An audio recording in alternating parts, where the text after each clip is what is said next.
की क्लास में हम बात करने वाले हैं इंसर्टिंग रोज एंड कॉलम्स के बारे में, शॉर्टिंग सेल डेटास के बारे में, moving and copy cell datas के बारे में, रेफरेंस सेल्स के बारे में। तो सबसे पहले मैं एक फॉर्मूला आप लोगों को बताऊंगा, उसके बाद ये सारी चीज़ें आप लोगों को बताऊंगा। नेक्स्ट फॉर्मूला रहेगा हमारा मल्टी कंडीशन फॉर्मूला, यानी एक से ज़्यादा कंडीशन जिसके अंदर रहेंगी। तो फटाफट मैं इसको बता देता हूँ। तो ये रहेगा डिवीज़न का फॉर्मूला, ठीक है। तो सिंपली आपको करना क्या है, इसके लिए आपको यूज़ करना है एवरेज का। तो इक्वल इफ ब्रैकेट ओपन, तो एवरेज का सेल एड्रेस ले लिया मैंने, H2 greater than and equal 60, यानी फर्स्ट डिवीज़न आए 60 पे। तो यहाँ पे मैंने इन्वर्टेड कॉमा ले लिया, तो यहाँ पे लिखा फर्स्ट डिव। आप चाहो तो डिवीज़न पूरा भी लिख सकते हो, ठीक है। फिर कॉमा लगाया, फिर bracket open, H2 greater than equal 45। इस बार कंडीशन चेंज हो जाएगी, क्योंकि हम फर्स्ट डिवीज़न 60 पे लाएंगे, 45 पे हम सेकंड डिवीज़न लाएंगे। और अगर 45 मार्क्स आते हैं किसी के, 45% आते तो सेकंड डिव कर दिया मैंने यहाँ पे। फिर कॉमा लगाया, if bracket open H2 greater than and equal 33 comma inverted comma third div comma नहीं तो फेल, ठीक है। ये तीन कंडीशन है, इसलिए इसको मैं मल्टी कंडीशन फॉर्मूला बोल रहा हूँ। यानी कि आंसर यहाँ पर भी दो ही आएंगे, लेकिन कैसे, या तो पहली कंडीशन सही होगी, या तो दूसरी कंडीशन सही होगी, या तो तीसरी कंडीशन सही होगी। अगर तीसरी तीनों में से कोई कंडीशन नहीं चलती है तो सिंपली फॉल्स वाली कंडीशन ज़रूर चलेगी, यानी फेल ज़रूर आएगा। या तो फर्स्ट डिवीज़न आएगा, या तो सेकंड डिवीज़न आएगा, या तो थर्ड डिवीज़न आएगा। और अगर इन तीनों में से कुछ नहीं आता है तो फेल ज़रूर आएगा, ठीक है। तो 3 बार ब्रैकेट ओपन किया हम लोगों ने, इसलिए 3 बार ब्रैकेट बंद कर रहा हूँ मैं। सिंपली आपके सामने फॉर्मूला मैंने पूरा लिख दिया है। H2 क्या है, तो H2 एवरेज से हमारा इसका मतलब है कि H2 का मतलब यहाँ पर एवरेज से, ठीक है। ये मैंने एंटर किया और थर्ड डिवीज़न आया, क्योंकि 41% है, ठीक है, 45 नहीं है इसलिए, ठीक है। तो अब मैं आपको बताने जा रहा हूँ नेक्स्ट कि इसमें कॉलम और रो कैसे इंसर्ट की जाती है। तो कॉलम और रो इंसर्ट करने के लिए यहाँ पर होता है आपके पास एक मेन्यू। यहाँ पर देखिए एक मेन्यू आपको दिखाई दे रहा है, तो मैं आपको बता देता हूँ कैसे इंसर्ट करते हैं। तो सिंपली जैसे मान लीजिए मेरे को यहाँ पर एक कॉलम चाहिए किसके, नेम के आगे। तो मैंने नेम को सिलेक्ट करके रखा हूँ, यहाँ पे बोला इंसर्ट शीट कॉलम, देखिए खाली कॉलम आ गया, ठीक है। अगर आपको कोई रॉ चाहिए, जैसे मान लीजिए मुझे यहाँ पर एक रॉ चाहिए, तो यहाँ मैंने बोला इंसर्ट शीट रॉ, ये देखिए यहाँ पर एक रॉ आ गई इस तरीके से, ठीक है। तो इस तरीके से आप इंसर्ट कर सकते हो सिंपली। नेक्स्ट मैं आपको बताने जा रहा हूँ यहाँ पर रेफरेंस सेल। तो रेफरेंस सेल क्या होता है, मान लीजिए कि हमें कुछ आंसर निकालना, जैसे कि मेरे द्वारा कोई भी आंसर निकाला जाना है।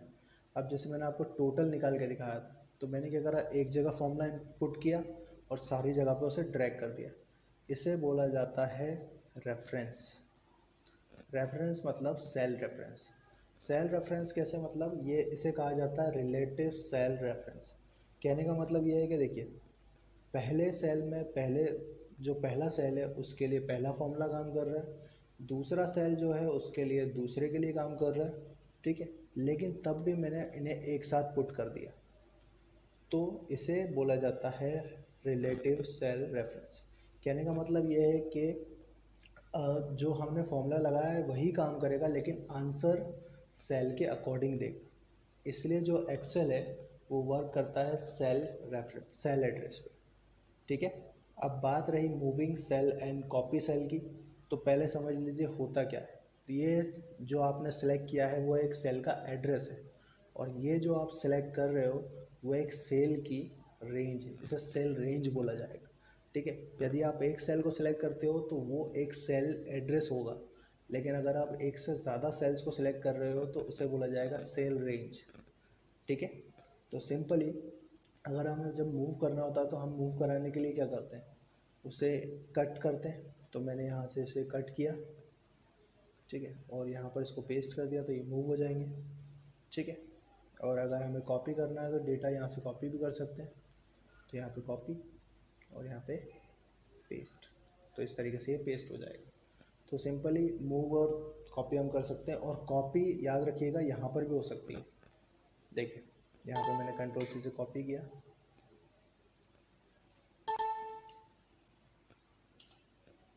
ये देखिए कॉपी, और मैंने सेल्स को सिलेक्ट कर लिया, देन पेस्ट कर दिया।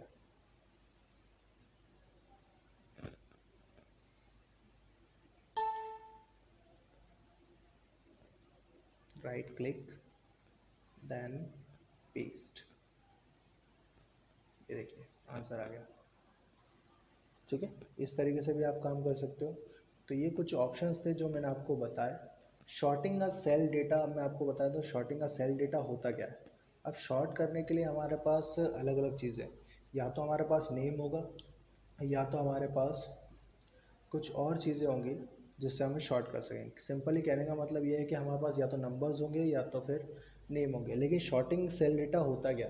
अब शॉर्ट करना मतलब कि जैसे आपके फ़ोन में एक फ़ोन बुक होती है, तो उसमें क्या होता है, हम अलग अलग कॉन्टैक्ट किसी भी नाम से सेव कर लेते हैं, लेकिन उसमें आते किस अकॉर्डिंग है, A to Z या Z to A के अकॉर्डिंग।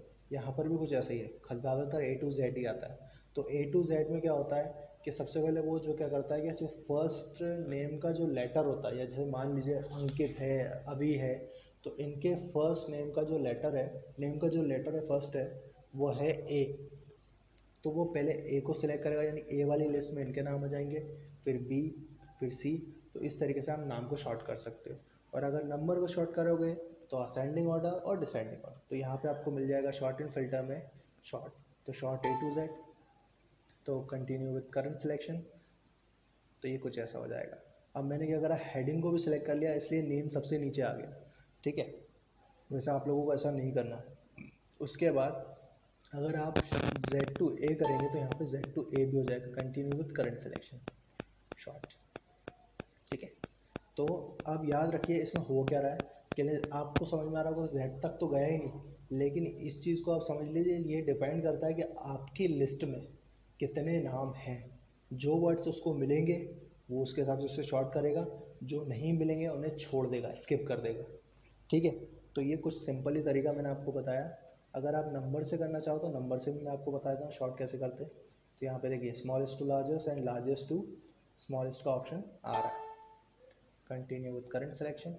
देखिए, लेकिन हमें ऐसा नहीं करना है, क्यों, क्योंकि हमने डेटा कुछ ऐसा लिया हुआ है कि जिससे अगर हम ऐसा कुछ करते हैं तो उस व्यक्ति का डेटा किसी और के पास चला जाएगा। ठीक है, तो नेक्स्ट क्लास में मैं आपको इसके आगे बताऊंगा। आज की क्लास में इतना ही।